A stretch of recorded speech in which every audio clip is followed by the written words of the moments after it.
Came out. What's up, folks? Eddie Ads here. Peach State update. We're going to be talking to Kevin Moncla, who I worked with before, actually, very recently in the spring here, May 24th, Georgia primary election. And we worked on a story that actually made its way to Emerald Robinson's show, The Absolute Truth, Emerald Robinson, and I want to follow up on that and get to know Kevin a little bit better. But I want to thank you for coming on the show, sir. And if you could give a brief introduction to yourself, your work, what got you involved in Georgia politics? Thank you, Addie. I appreciate you having me. I started learning about Georgia politics right after the election when I became lost my business because of the pandemic. So I found myself with a lot of time and wanted to understand what happened in 2020. And as I started researching, I found things that weren't being reported. So I started writing and soon found myself being published by Gateway Pundit and others, and kept digging and never left Georgia for some reason. I have no other connection besides the election to Georgia. It's just that bad. Oh, okay. And what do you mean by that? And then where are you based out of, and where are you from originally? I'm originally from Louisiana. Grew up in South Louisiana. I live in Dallas, Texas now, with my wife and three little girls. Okay. And what was the first story that made its way to the Gateway Pundit? Do you remember?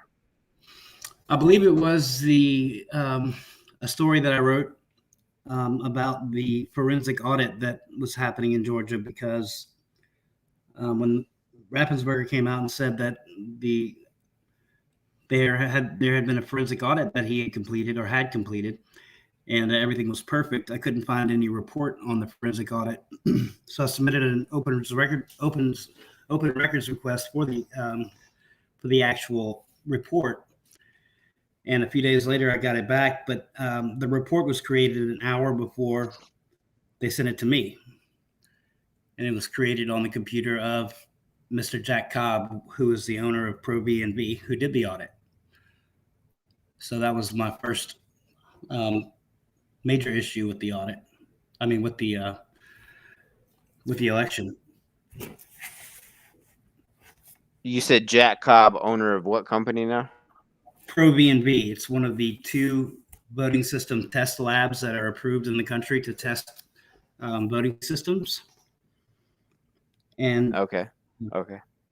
and the state hired them to perform a forensic audit, but it was not a forensic audit. It was anything but. I've learned so much since then that hmm um, I don't think an audit ever happened at all. Okay. And why do you think that? And then, yeah, I mean, what's your take on why Georgia is so important? And if you want to talk about your own state too, please feel free.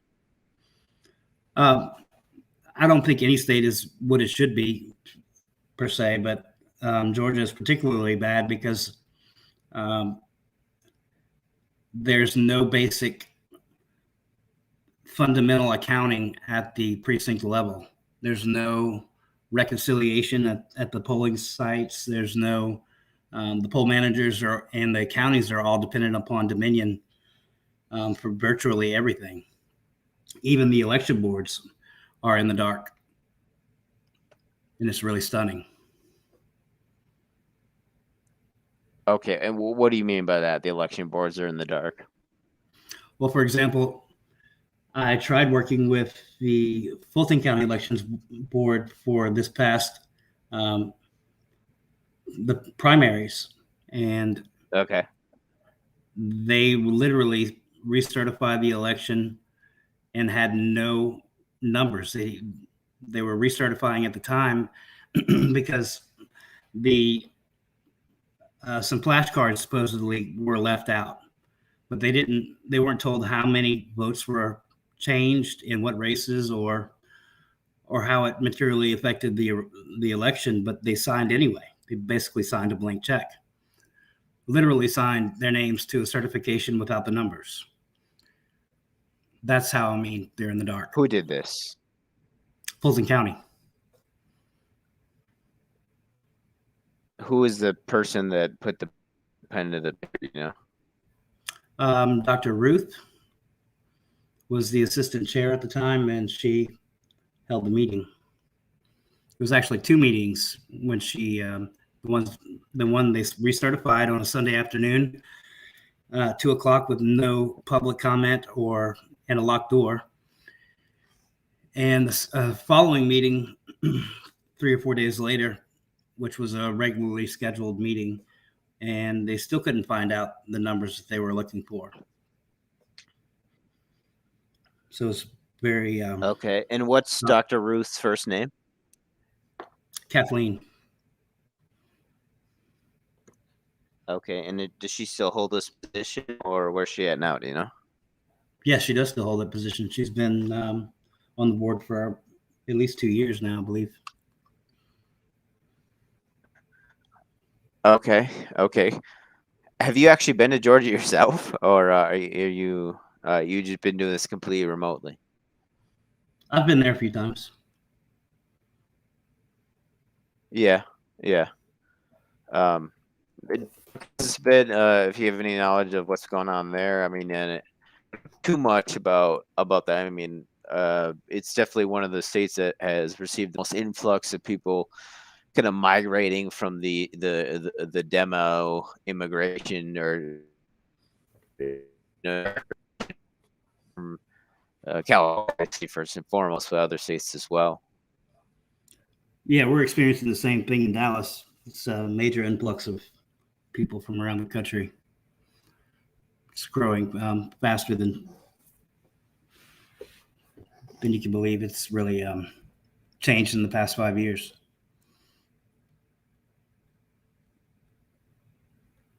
Mm-hmm. Okay. And if you were a Georgia citizen, who would you vote for this election for any position you want to comment on? My work really isn't party specific. I started this because I was in disbelief about the results, and still for the primaries as well. But I see that people's votes are not being counted like they should be.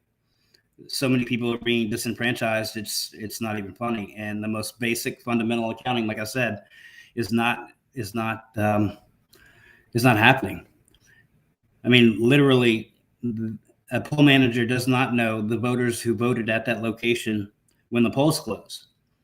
They don't count the ballots. I mean, traditionally, you have like 3 points of basic election accounting. You have the number of people who checked in, so you have a list of voters. You have the number of physical ballots that were run through the machine, and then you have a receipt from the machine that basically says how many votes were counted. And those three should match. And that doesn't happen in Fulton County and most of Georgia. And when I say that, I mean the list of voters who voted at a specific location is kept in a state centralized database. And that's only provided to the counties a couple of days before certification. So the poll managers, which is your first line of defense in isolating any problems, are powerless. They're in the dark, and they simply turn over what they have. Okay. Okay. And whose fault here would you say the most? What's that? Who is most at fault? Would you say the Secretary of State or the governor, or is it I think it's more the Secretary of of State. conspiracy?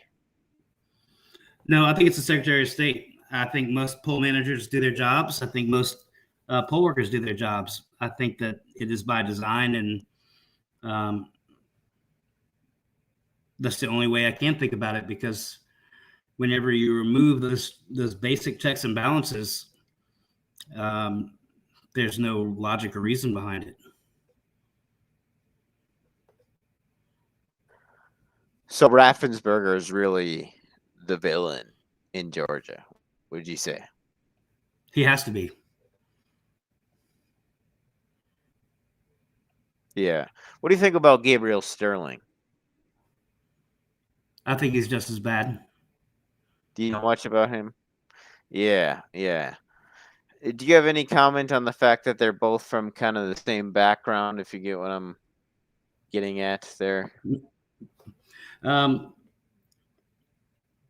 I can't explain it. I don't know what their motivation is. I don't know if it's financial or otherwise, but um, when most of the counties don't have any records for the election, and when I started, I went down to the most fundamental level. I went down to, okay, let's see the ballot images, let's see the poll tapes, because each tabulator, which is which you slide your ballot through, they're supposed to have an open tape and a closed tape. And the open tape is supposed to confirm that there's zero counting or zero that has been counted at that point.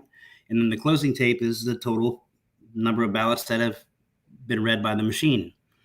Well, once we started getting all the poll tapes, we found that for early voting, none of them were signed.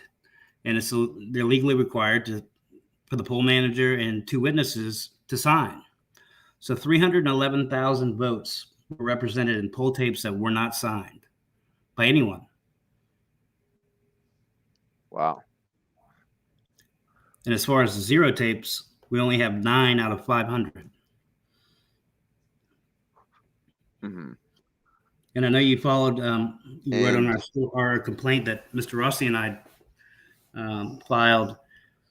That was based on, first, it was the initial count. They're missing 20,000 votes or ballots worth of documents. They were attributed to tabulators that didn't exist. There's no tapes whatsoever, or no provenance for the votes. And then that 20,000, we believe, followed all the way to the recount. And we've tracked 20,000 votes that, basically 20,000 votes that don't exist.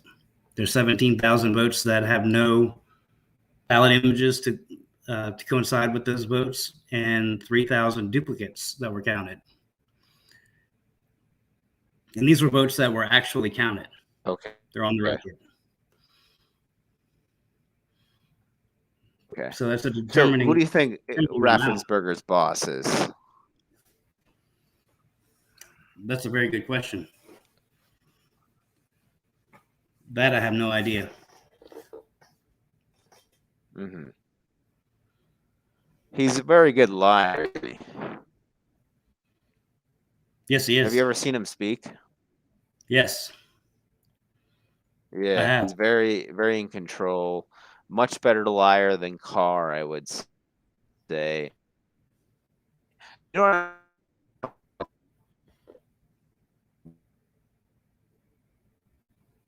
Mass, even though he was born in Michigan, because if you see him in other interviews where That's he's just stunning. talking on, one on one with somebody, his southern accent is much stronger. I've noticed, but when he's like on stage, it's like a lot more.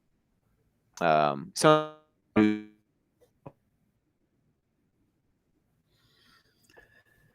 Yeah, he seems to hide from the questions very good whenever he needs to. The morning of yeah, he does. He the definitely did fourth, that to me. yeah, and a lot of people I know, he's done the same thing too. But on the morning of the fourth, he said that there was only enough votes left to count, that even if Biden got them all, that he still couldn't win. And then 2 days later, they found another 300,000 votes, and Biden did win. And he was very, it was on the Today Show, and Yeah, he was very confident in what he was saying. He said, we don't guess, we state the facts. And his facts were wrong. yeah, yeah. Oh, we're already at 15 minutes here. Kevin, but I'll do this again soon. I want to be respectful of your time. Anything else you want to mention as it pertains to Georgia? Obviously, great to collaborate with you the week of the primary, May 24th in Georgia. And, I think we kind of hit a home run there, even though honestly, it didn't make the dent. I think we thought it would. I think we tried our best to. Yes, sir. I think these 2 or 3 counties that are having a hand recount will be very telling if they're allowed to proceed and done so in a respectable fashion. I think it's going to be very telling. Awesome. Well, people can find you at Kevin Moncla on Twitter, KevinMoncla, and anywhere else you want to direct people's attention, sir? That's about it. Okay, awesome. Well, let's do this again soon, Kevin. Stay frosty, folks, and we'll see everybody next time.